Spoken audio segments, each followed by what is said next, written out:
Hello everyone, we are again here with our next lecture in food microbiology. In remaining lectures, we have covered many points from your first unit, and today we are again here with our last point from unit 1, that is probiotics.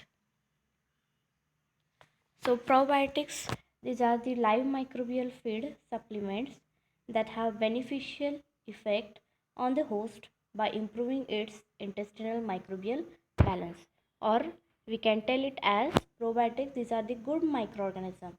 So what they do, they causes the beneficial effect on the host, that it causes a good effect on the host. Now who is host?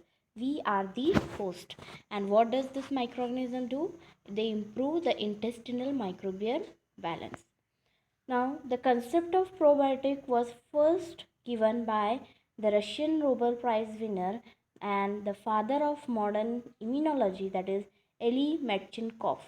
So Eli Metchnikoff, he was the one scientist who have been given the concept of probiotics.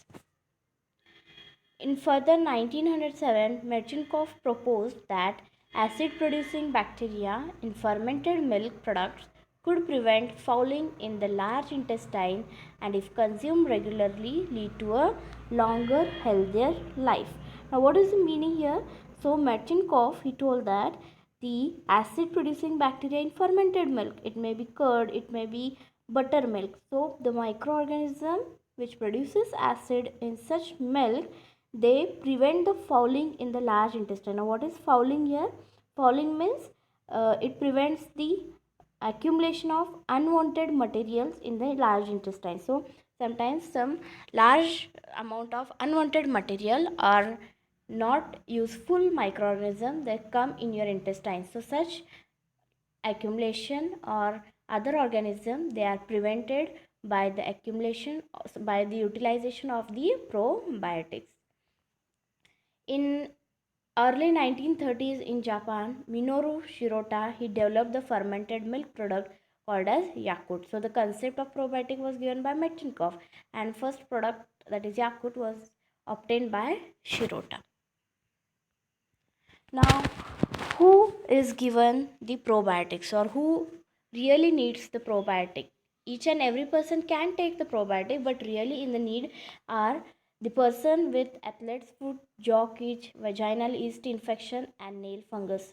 Some person who is having weak immune system, who is having respiratory infection, or who is having respiratory allergies, they can consume the probiotics. Also, the person suffering from inflammatory bowel disorder, some intestinal infection, such person, they really need the probiotics. Now, what are the factors that affects the intestinal micro ecosystem? Now, what is this intestinal micro ecosystem? So, there are some microorganisms which are the microorganism always living in your intestine and have some good or beneficial effect on your body. Now, there are some factors which may disturb such microorganism in your intestine. Now, how does the bacteria or good bacteria from your intestine may get reduced? So the first point is antibiotic and other drug intake.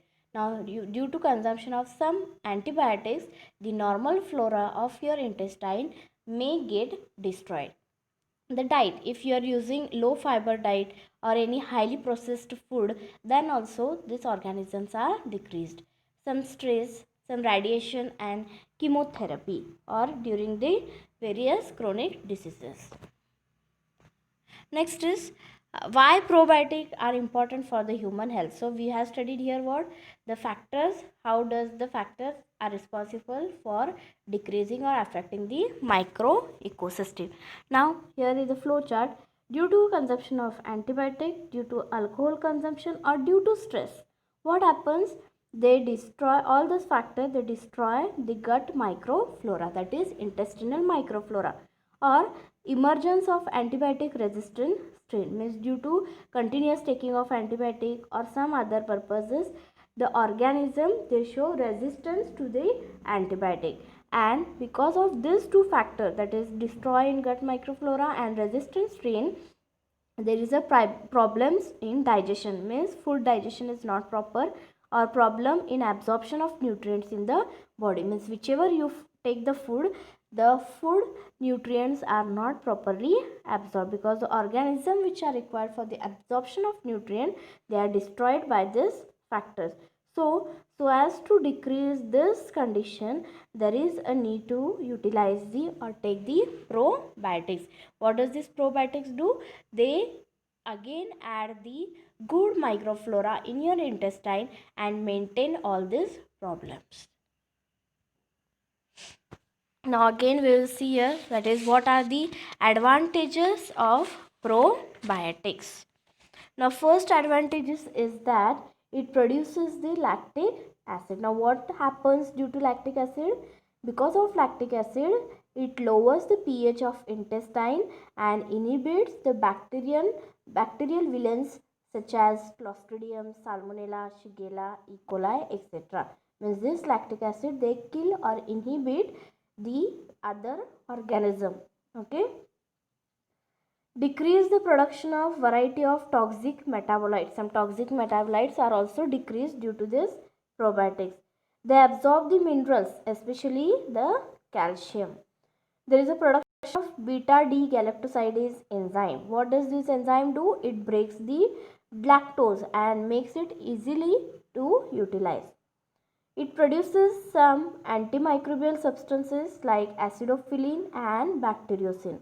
What does this acidophilin and bacteriocin does? It controls the pathogenic bacteria. It produces vitamin. Now probiotics, which vitamins, especially vitamin B and vitamin K, they are supplied by this probiotics. They act as a barrier to prevent the harmful bacteria from colonizing in the intestine. Means some harmful bacteria in your intestine, they do not colonize because of this probiotics.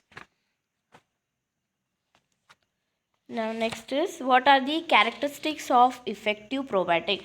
Now any probiotic which you are going to take, it should have specific characters. Now this character makes it easy to use the probiotic. Now what are the character?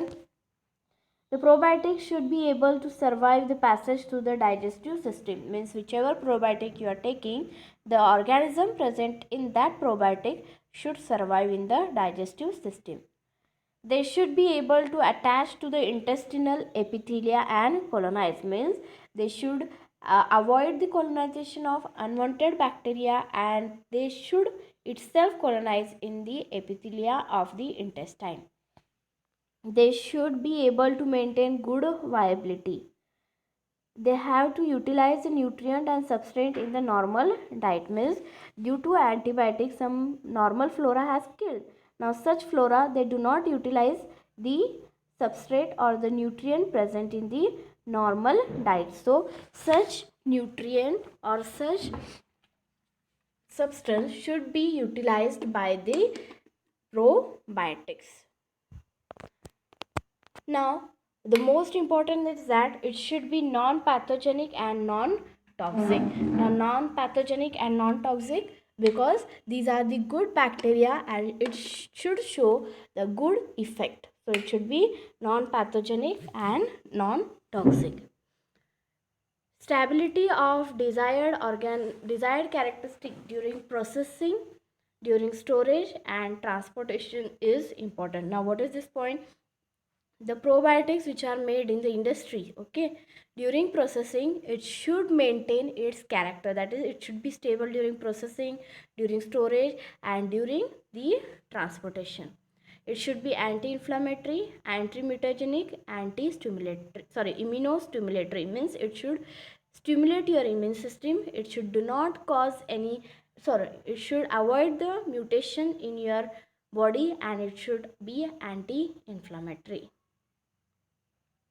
Now there are different strains of probiotics which are used for the production, or different probiotic strains. Now we can use the probiotic strains from Lactobacillus species, Bifidobacterium species and some other species. Now one of the Lactobacillus species is Lactobacillus acidophilus plantarum, CZ subspecies is Rhamnosus and Lactobacillus brevis. Now Bifidobacterium species is Bifidobacterium adolescentis, Bifidium longum, and infantis. Along with these two, Lactobacillus and Bifidobacterium, some other bacteria used are Streptococcus salivarius, subspecies Thermophilus, Lactobacillus lactis, subspecies lactis, Leuconostoc mesenteroid, and subspecies dextranicum, Propionibacterium friedenrichi, and Saccharomyces boulardii. Next is, how is the probiotic produced or manufacturing of probiotics?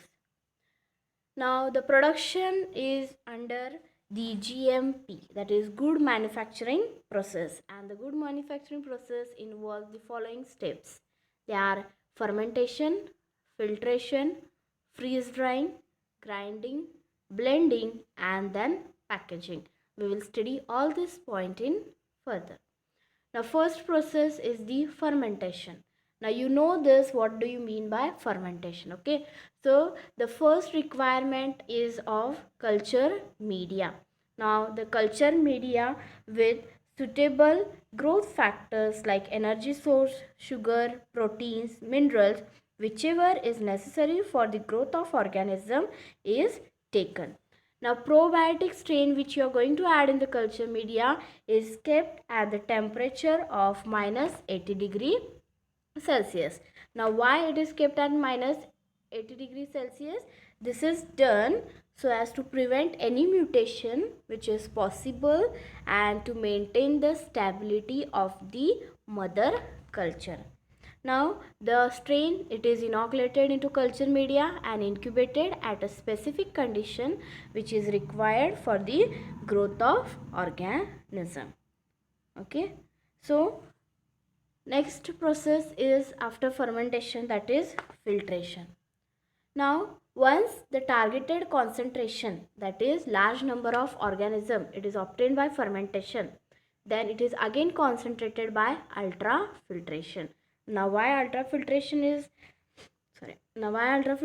done? It is done so as to reduce the volume. The initial volume is reduced. Okay, now further it is done lyophilized. Now before concentration is again ultrafiltrate. Here now this is done because we have to prevent the cell breakage and to obtain the higher yield and the quality. Now after ultrafiltration or before going to the next step, that is freeze drying, there is the addition of cryoprotectant. Now what is this cryoprotectant? These are the natural cryoprotectant which are added in order to prepare the microorganism to survive the freeze drying phase, that is the most stressful condition. So this is added to make the organism survive in the freeze drying, and further the freeze drying is done. So next process is lyophilization, or it is also called as freeze drying. Now here the concentrated bacteria, they are frozen first at minus 60 degrees Celsius to minus 70 degrees Celsius. Once the product is frozen, then further the vacuum is created to lower the pressure, and then the heat is applied for further water to convert into steam. Means after frozen, directly sublimation is done, that is directly convert into a steam. Now once it is converted, at last we get a solid crust which is further ground means it is being converted into fine powder. म्हणजे जे काय solid crust ह्या treatment नंतर मिळणार आहे sublimation नंतर, त्या solid क्रस्टला पुढे काय करायचं आहे, आपण पावडर फॉर्ममध्ये कन्वर्ट करायचं आहे. So next process is the milling. Now milling means what? The crust obtained in the ground into fine powder having higher bacterial concentration. Such product is shipped or blended with the excipients and encapsulated. Now what is this milling? The crust which is obtained in the earlier process, that is powdered and it is being shipped, means it is directly made into market, or sometime it is added with excipients and encapsulated. Now what is this excipient? We'll see further. Next point is blending. Excipients are needed to standardize each strain with different concentration to exact bacterial count. Means if you are taking one strain, then that strain should have specific bacterial count. Okay, Such count is maintained by adding the excipient. Now the probiotic which blend is obtained, that is sold as a powder or it is moved into a next production. Next is packaging. The blends, now what is this blend? The fine powder which is obtained from the fermentation. That blends, it is encapsulated or it is compressed into chewable tablets. So different forms of probiotic can also be available into market. Nowadays the homemade probiotic is the curd, now buttermilk. Now why it is utilized? Because the intestinal microflora is maintained by using this probiotic. Now the consumption, the standard consumption, they have told that minimum consumption of probiotic is 100 gram of probiotic food should have 10 raised to 7 CFU. It is 10 raised to 7, okay. CFU per gram means per gram of food should contain 10 raised to 7 colony forming unit or colonies in that gram. Now daily consumption of bacteria is probably best way to maintain their effectiveness. Means you can daily take the probiotics. For example, every food should contain curd daily or any other probiotic. Now there is many probiotic chocolate, probiotic curd, yogurt, Yakult. Now what are the health benefit of the probiotic consumption? One, it stimulates the immune response. It increases the lactose tolerance and digestion. It shows positive influence to the intestinal microflora. Means it increases the microflora. Reduction of intestinal pH. I have told that due to reduction of intestinal pH, other microflora or unwanted microflora are destroyed. Improvement of the intestinal functioning. That is any bowel syndrome or inflammatory syndrome. These are improved by this probiotic. Cholesterol reduction. There is reduction in ammonia and other toxic compound. There is production of B vitamin, that is folic acid is produced mostly by the probiotics.